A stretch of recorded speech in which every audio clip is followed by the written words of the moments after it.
Scorpion, a brand new 9mm machine pistol coming to all battlegrounds. This pistol's 20-round default capacity can be increased to 40 rounds with a standard extended magazine, but it cannot support other magazines such as the Quick Draw and Extended Quick Draw. While it has a lower per bullet damage than other pistols, the Scorpion comes with the option to switch from single fire to full auto, and is the first pistol to feature slots for a grip and stock to help you control its spray. Just don't expect it to be too accurate beyond 50 meters. The Scorpion is most effective in early close quarters engagements, but can work later in the game as a pocket SMG, leaving your primary weapon slots open for more powerful long and mid-range weapons.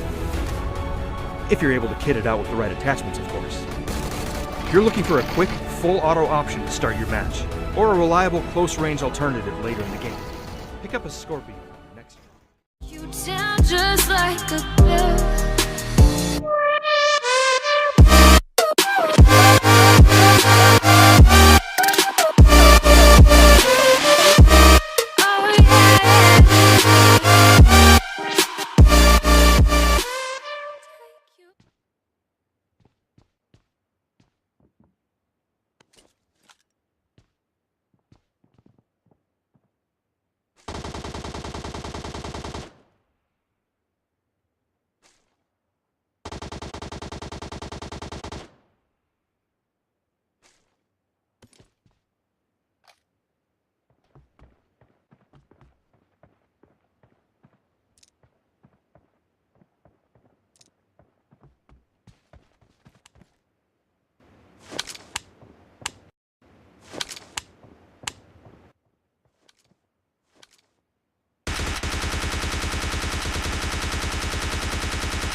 I choke you down just like a pill.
Introducing the MP5K, a brand new Vikendi exclusive submachine gun chambered for 9mm ammunition.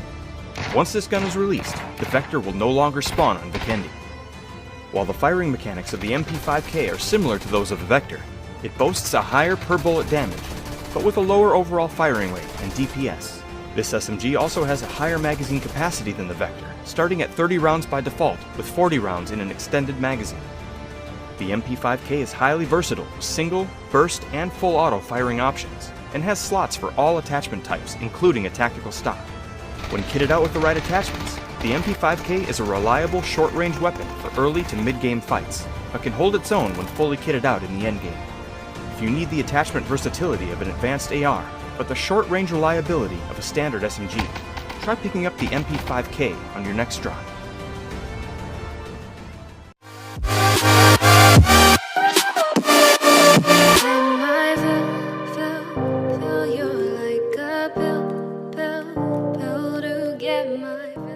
Farts, the same guy who found out how to get into the Vikendi cave, made a Reddit leaks post on the Erangel updates. But keep in mind that Rascalica and Crapple are other contributors to this information as well. In that same post, 600 of these newly added red structures are the same buildings you will find just about everywhere, but duplicated across the map. Some of these, like these rocks here, might have been added by accident. Some interesting places to point out is this bridge area here, which looks like it might be covered up now, or maybe it's turned into a dam. They also added a driving ramp at the south side of Jargopol Bridge. Other changes to point out are, Shooting Range has a line of warehouses now, which by the way looks like it has its landscape changed into more of a cliff than a hill. And the area around Quarry has a massive change as well, including landmark changes. This map however locates every single tier 3 building on the map.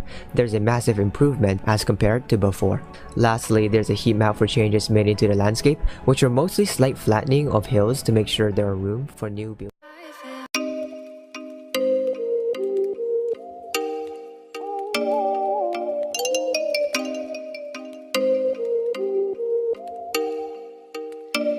Oh, you make me wanna talk back to you.